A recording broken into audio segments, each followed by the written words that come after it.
구약성경 478면쯤에 있습니다. 구약성경 478면쯤에 있습니다. 사무엘하 11장 1절에서 27절입니다.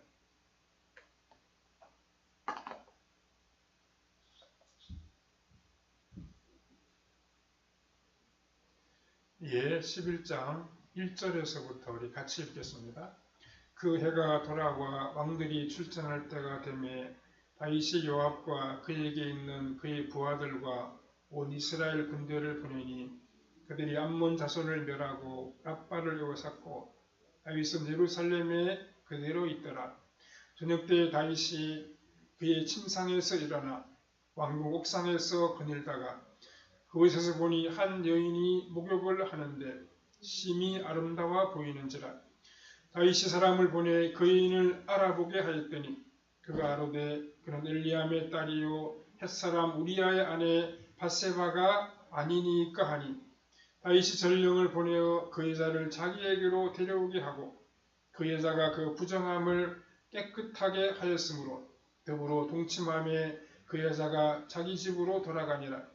그 여인이 임신함에 사람을 보내 다윗에게 말하여 이르되 내가 임신하였나이다 하니라.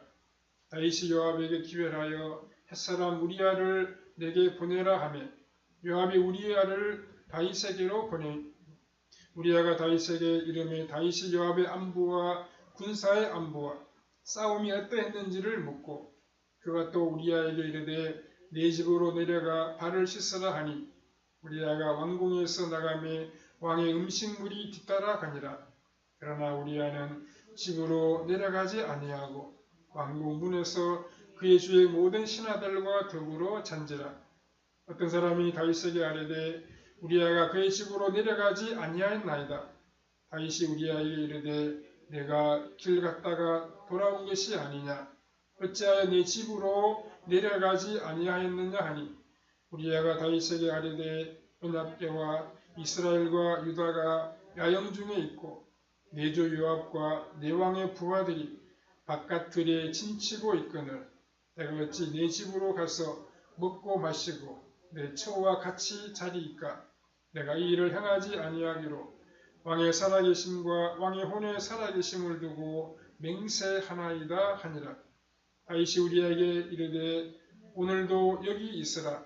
내일은 내가 너를 보내리라. 우리아가 그날에 예루살렘에 머무니라. 이튿날 다윗이 그를 불러서 그로 그 앞에서 먹고 마시고 취하게 하니 저녁 때 그가 나가서 그의 주의 부하들과 더불어 침상에 눕고 그의 집으로 내려가지 아니하니라. 아침이 되매 다윗이 편지를 써서 우리아의 손에 들려 요압에게 보내니 그 편지에 써서 이르기를 너희가 우리아를 맹렬한 싸움에 앞세워 두고 너희는 뒤로 물러가서 그로 맞아 죽게 하라 하였더라. 요압이 그 성을 살펴 용사들이 있는 것을 아는 그곳에 우리아를 두니 그 성 사람들이 나와서 요압과 더불어 싸울 때 요압의 부하 중 몇 사람이 엎드려지고 햇사람 우리아도 죽으니라. 요압이 사람을 보내 그 전쟁의 모든 일을 다윗에게 보고할세 그 전령에게 명령하여 이르되 전쟁의 모든 일을 내가 왕께 보고하기를 마친 후에 혹시 왕이 노하여 내게 말씀하기를 너희가 어찌하여 성에 그처럼 가까이 가서 싸웠느냐. 그들이 성 위에서 쏠 줄을 알지 못하였느냐. 여룹베셋의 아들 아비멜렉을 쳐 죽인 자가 누구냐. 너희 나라가 성에서 맷돌 밑짝을 그 위에 던지며 그가 데레스에서 죽지 아니하였느냐. 어찌하여 성에 가까이 갔더냐 하시거든 내가 말하기를 왕의 종 햇사람 우리아도 죽었나이다 하라. 전령이 가서 다윗에게 이르되 요압이 그를 보낸 모든 일을 다윗에게 아뢰어 이르되 그 사람들이 우리보다 우세하여 우리를 향하여 들로 나오므로 우리가 그들을 쳐서 성문 어기까지 미쳤더니 활 쏘는 자들이 성 위에서 왕의 부하들 향하여 쏘매 왕의 부하 몇 사람이 죽고 왕의 종 햇사람 우리아도 죽었나이다 하니 다윗이 전령에게 이르되 너는 요압에게 이같이 말하기를 이 일로 걱정하지 말라. 칼은 이 사람이나 저 사람이나 삼키느니라. 그 성을 향하여 더욱 힘써 싸워 함락시키라 하여 너는 그를 담대하게 하라 하니라. 우리아의 아내는 그 남편 우리아가 죽었음을 듣고 그 남편을 위하여 소리내어 우니라. 그 장례를 마침에 다윗이 사람을 보내 그를 왕궁으로 데려오니 그가 그의 아내가 되어 그에게 아들을 낳으니라. 다윗이 향한 그 일이 여호와 보시기에 악하였더라. 여기까지 봤습니다. 오늘은 죄를 범한 다윗이라는 제목으로 잠시 말씀을 생각해 보겠습니다.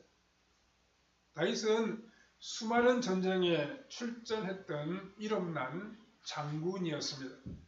전쟁에 나갈 때마다 그는 항상 승리를 거두었습니다. 다윗은 지는 법을 몰랐습니다. 하나님이 함께 하심으로 그는 늘 승승장구할 수 있었습니다. 그런데 이 다윗은 또 다른 전쟁을 치루어야 했습니다. 그 전쟁은 눈에 보이지 않는 적과의 싸움이었습니다. 다윗은 눈에 보이는 암몬과의 전투에서는 이겼습니다. 그러나 눈에 보이지 아니하는 적이라고 할 수 있는 정욕과의 전쟁에서는 이기지를 못했습니다. 그래서 무서운 죄를 범하고 나중에는 살인까지 하게 됩니다. 다윗은 지금까지 정의를 위한 전쟁에서 항상 승리하여 그의 이름이 널리 알려지게 되었고 참으로 위대한 하나님의 사람이 되었습니다. 하지만 다윗은 정욕과의 싸움에서는 패배함으로 가늠한 자가 되었고 살인을 교사하는 살인자가 되었습니다. 결국 다윗은 이러한 죄를 범함으로 자식이 반역을 일으켜서 일시적이기는 하지만 왕의 자리에서 쫓겨나기도 했습니다. 우리가 이러한 다윗의 삶을 보면서 하나님의 자녀들에게 눈에 보이지 않는 정욕과의 싸움이 얼마나 중요한가를 잘 알 수 있습니다. 우리는 본문을 함께 살펴보면서 주님께서 가르쳐 주시는 교훈을 얻어야 하겠습니다. 첫 번째로 다윗은 유혹을 이기지 못했습니다. 다윗은 자신에게 엄청난 치욕을 안겨주고 전쟁까지 일으킨 암몬 족속과의 싸움에 자신이 직접 나가지 않고 군대 장관 요압을 보냈습니다. 이것은 다윗이 일시적인 감정으로 암몬과 싸우지 않겠다는 것을 우리에게 보여줍니다. 또 암몬과의 전투가 자신이 나가서 싸울 만큼 중요하지 않다고 본 것 같습니다. 다윗이 보기에는 암몬보다 더 위험한 것은 북쪽에 있는 하닷 에셀이었습니다. 다윗의 이러한 예상대로 나중에 하닷 에셀과 더 큰 전쟁을 치르게 됩니다. 이것을 보면 다윗이 얼마나 뛰어난 전략가이며 멀리 내다보는 지도자임을 알 수 있습니다. 그런데 바로 이때 다윗이 전혀 예상하지 못했던 유혹이 그를 기다리고 있었습니다. 본문 1절과 2절에 그 해가 돌아와 왕들이 출전할 때가 되면 다윗이 요압과 그에게 있는 그의 부하들과 온 이스라엘 군대를 보내니 그들이 암몬 자손을 멸하고 랍바를 에워쌌고 다윗은 예루살렘에 그대로 있더라. 저녁 때 다윗이 그의 침상에서 일어나 왕궁 옥상에서 거닐다가 그곳에서 보니 한 여인이 목욕을 하는데 심히 아름다워 보이는지라 이렇게 기록하고 있습니다.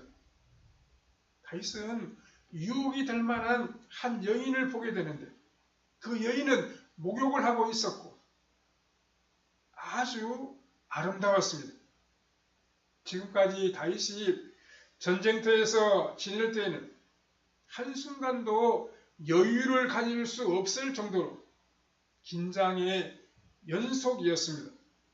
이것은 정서적으로 좋지 못한 일일 것입니다. 사람이 긴장하면서 계속 시간을 보내게 되면 정서적으로 유치하게 될 수 있어서 유혹에 대해 절제할 수 있는 능력을 잃어버리게 됩니다. 또한 다윗은 이제까지 모든 전쟁을 다 승리로 이끌었기 때문에 자신도 모르는 사이에 자만심이 생겼습니다. 자만심은 죄에 대하여 둔감하게 만들 수 있기 때문에 위험하다고 말할 수 있습니다. 사탄은 자만심을 가진 사람에게 너는 지금까지 참 얼마나 대단한 일을 많이 해왔느냐. 사실 너 같은 사람이 죄를 한번 범하는 것은 아무것도 아닐 거야. 이렇게 유혹하는 것입니다. 그렇지만 죄를 한번 범하고 나면 죄의 올무에 얽매여서 끌려다닐 수밖에 없습니다. 사실 다윗이 왕궁 지붕 위를 거닐다가 목욕하는 여인을 보게 된 것은 그야말로 우연한 일이었습니다. 그 여인도 다윗이 그 위를 지나갈 줄을 알고 유혹하기 위해서 목욕을 하고 있었던 것이 아니었습니다. 다윗이 목욕하는 그 여인을 본 것, 그것 자체를 죄라고 말할 수는 없을 것 같습니다. 다윗이 그냥 그것을 잊어버리고 지나갔으면 아무런 문제가 없었습니다. 그러나 문제는 그 위에 일어났습니다. 다윗은 신하들에게 자신이 본 그 여인이 누구인지 알아보고 나중에는 그 여인을 왕궁으로 불러들여서 해서는 안 될 일을 하고 말았습니다. 3절과 4절에 다윗이 사람을 보내 그 여인을 알아보게 하였더니 그가 알아되 그는 엘리암의 딸이요 햇사람 우리아의 아내 밧세바가 아니니까 하니 다윗이 전령을 보내어 그 여자를 자기에게로 데려오게 하고 그 여자가 그 부정함을 깨끗하게 하였으므로 더불어 동침하며 그 여자가 자기 집으로 돌아가니라 라고 했습니다. 아무리 경건하고 믿음이 좋은 사람이라고 하더라도 죄에 대한 호기심은 있을 수가 있습니다. 그런데 다윗은 그 호기심을 넘어 그 여인이 어떤 사람인지를 알아보았습니다. 알아보니까 그 여인은 남편이 있었고 그 남편은 다윗의 부하로 지금 전쟁터에 나가서 싸움을 하고 있었습니다. 일단 남편이 있는 여인이라고 하면 그것 자체가 다윗으로 하여금 모든 욕심을 포기하라고 하는 하나님의 사인이었습니다. 왜 전쟁터에 나가서 나라를 위해서 싸우고 있는 부하의 아내를 탐하는 것입니까? 그것은 도저히 있을 수 없는 일입니다. 그런데 다윗은 기어이 그 여인을 불러서 성적인 죄를 범하고 말았습니다. 우리는 여기서 중요한 몇 가지 문제를 발견할 수 있습니다. 가장 큰 문제는 주위에 있는 사람들이 다윗을 지나치게 믿었다는 사실입니다.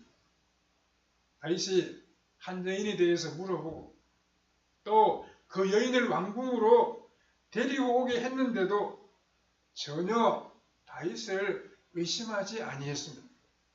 왜냐하면 다윗은 지금까지 하나님의 말씀에 붙잡혀서 옳은 일이 아니면 절대로 하지 않는 사람이었기 때문입니다.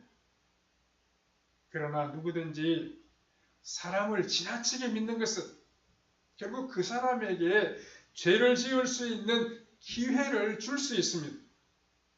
다윗이 지금까지 바르고 의롭게 살아온 것은 하나님의 은혜에 붙들려서 그렇게 된 것이지 다윗 자신의 힘 때문만은 아니었습니다. 그런데 사람은 누군가가 참으로 바른 믿음으로 살고 있으면 그 사람을 너무 믿어버리게 됩니다. 그 사람도 죄를 지을 수 있고 유혹에 넘어갈 수 있는 죄인이라고 하는 사실을 미처 생각하지를 못합니다. 아무리 훌륭한 하나님의 종이라고 할지라도 절대적으로 그 사람을 믿는 것은 좋지 않고 절대적으로 믿는 사람도 자기 자신의 책임을 다하려고 하지를 않습니다. 우리가 상대방을 지나치게 너무 믿게 되면 그 사람에 대하여 경계심을 늦추어 버립니다. 등잔 밑이 어둡다는 옛날 속담처럼 우리는 가장 믿는 사람을 때로는 조심해야 됩니다. 아무리 그리스도인이라고 하더라도 서로 감시를 해 주어야 그 사람이 죄를 짓는 것을 막을 수가 있습니다. 사람은 누구든지 자신의 돈과 다른 사람의 돈을 분명하게 구별할 수 있어야 하고 자기 사람과 자기 사람이 아닌 사람을 또한 엄격하게 구별해야 합니다.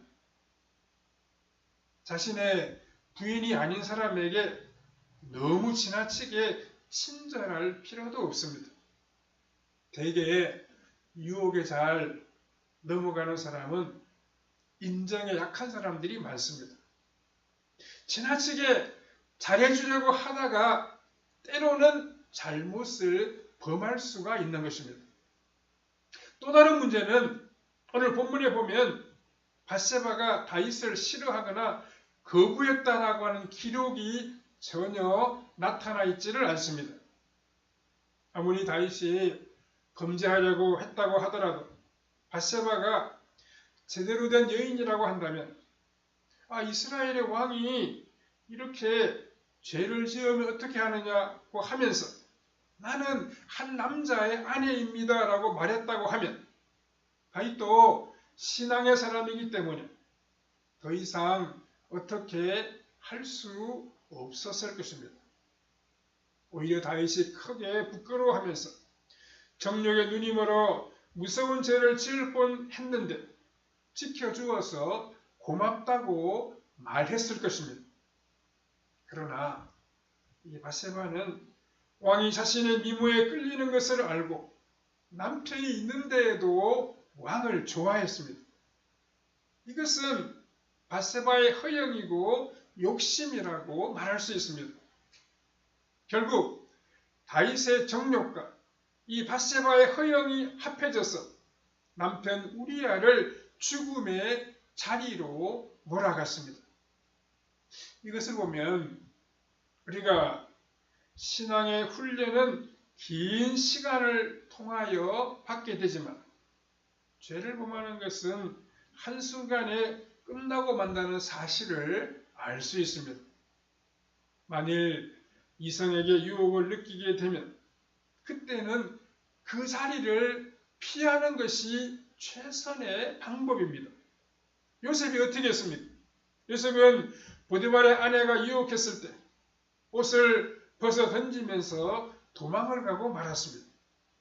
다윗도 유혹을 느꼈을 때 전쟁터에 다시 나가든지 그렇게 했다면 죄를 피할 수 있었을 것입니다. 그런데 그는 죄가 주는 달콤한 유혹을 뿌리치지 못했습니다. 우리는 한순간에 다가오는 죄의 유혹을 이겨내야 합니다. 다윗은 몇 번 죄를 물리칠 수 있는 기회가 있었습니다. 여인을 보고 그 여인을 잊어버리든지 아니면 남편이 있다는 사실을 알고 포기해 버렸어야 했습니다. 하지만 다윗은 죄악의 코가 깨인 것처럼 죄를 범하는 자리로 점점 나아가고 말았습니다. 두 번째로 다윗은 죄를 은폐하려고 했습니다. 우리가 아는 것처럼 다윗은 이미 여러 명의 부인이 있었습니다. 그러나 그 부인들로 만족하지 못하고 남편이 있는 다른 여인을 범하는 큰 죄를 범하고야 말았습니다. 거기에다가 한 번의 죄는 또 다른 결과를 가져왔습니다. 그것은 이 불륜 관계에서 이 여인이 임신을 하게 된 것이었습니다. 5절에 보시면 그 여인이 임신하며 사람을 보내 다윗에게 말하여 이르되 내가 임신하였나이다 하니라 라고 했습니다. 우리가 알아야 될 것은 죄는 완전 범죄가 없다는 사실입니다. 죄는 결국에 보면 다 들통이 나고 맙니다. 다윗은 밧세바가 임신을 했다는 말을 듣고 자신의 죄를 회개할 그런 생각은 하지 아니하고 자신의 죄를 은폐하기로 감추기로 마음먹었습니다. 다윗이 신하의 아내와 불륜 관계를 가졌다는 것은 이스라엘 안에서 크나큰 스캔들이었습니다. 특히 그동안 다윗을 절대적으로 믿고 따라왔던 신하들이나 백성들에게는 엄청나게 실망을 주는 사건이었습니다. 이때 다윗이 하나님 앞에서 회개했다고 하면 하나님 앞에서 용서를 받았을 것입니다. 그런데 다윗은 자신의 불륜을 감추기 위하여 두 가지 방법을 사용했습니다. 하나는 전쟁터에 있는 우리아를 불러서 그의 집에 가서 밧세바와 동침하게 하는 것이었습니다. 그러면 아기가 태어날 때 우리아의 아이인 줄로 그렇게 알게 될 것입니다. 하지만 하나님 앞에서는 이 방법이 아무런 소용이 없었습니다.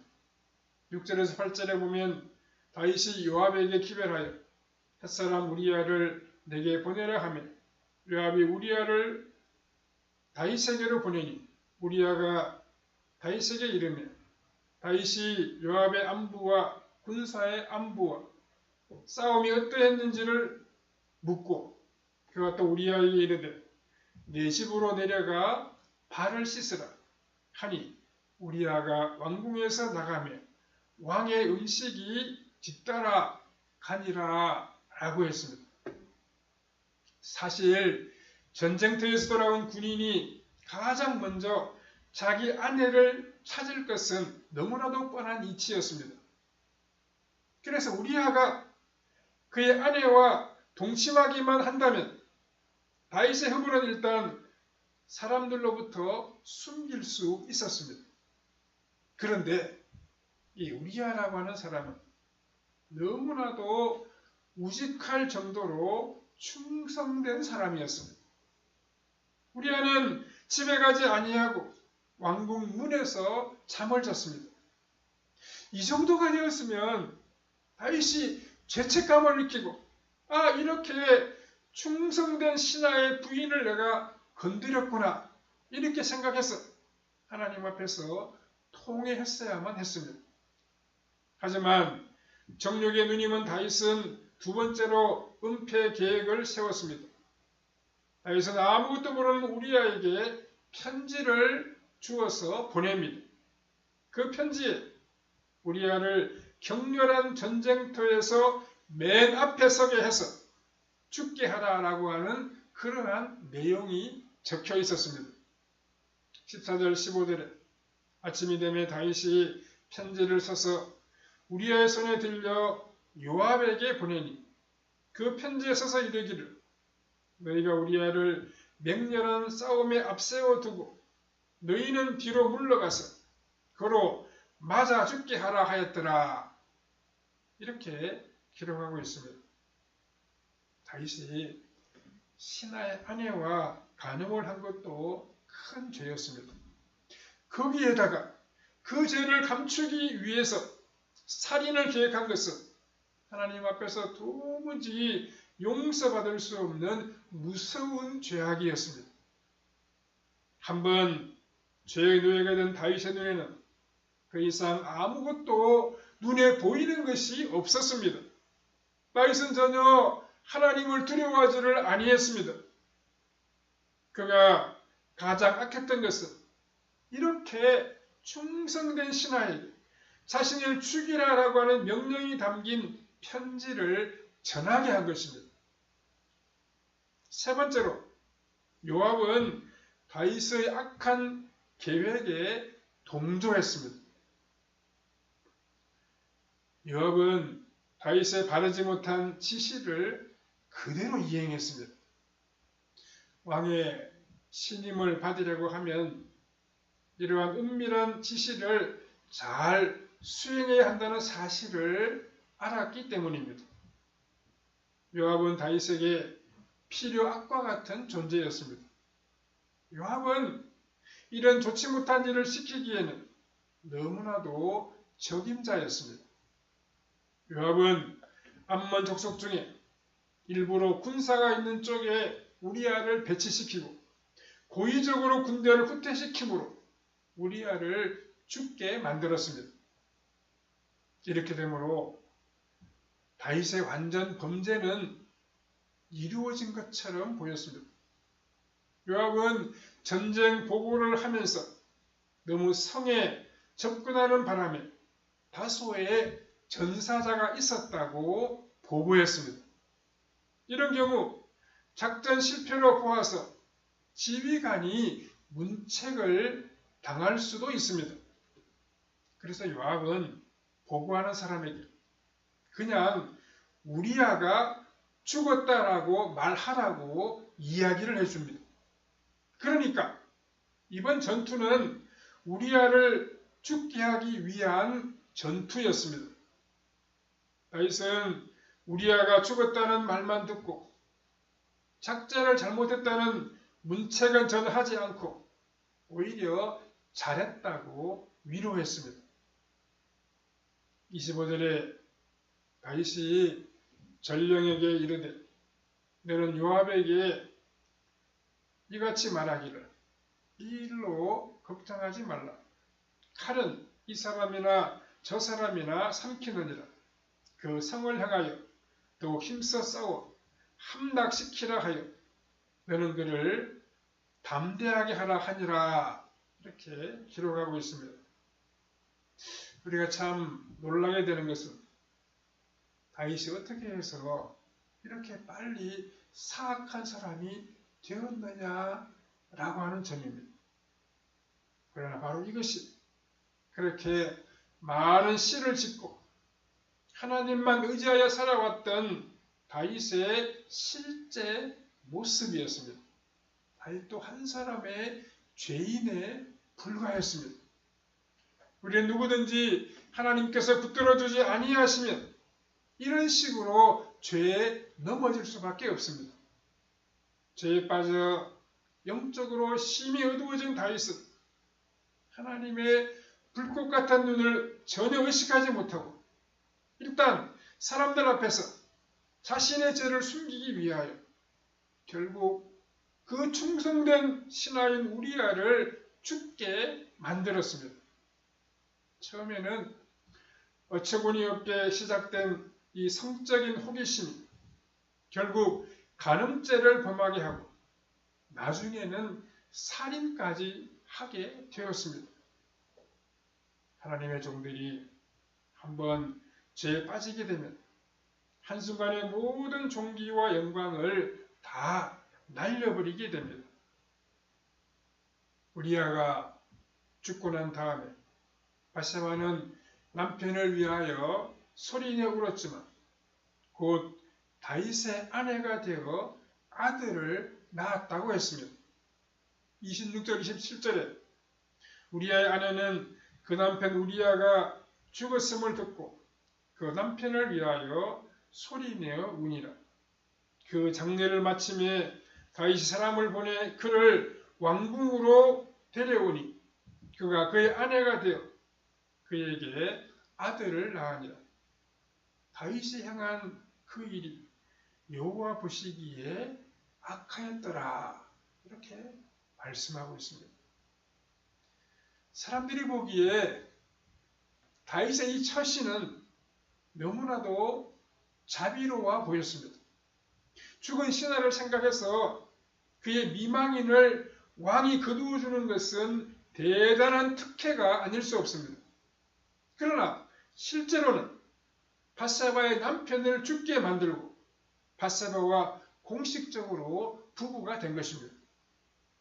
다윗이 사람을 속일 수는 있지만, 사람의 눈을 피할 수는 있지만 하나님을 속일 수는 없었습니다.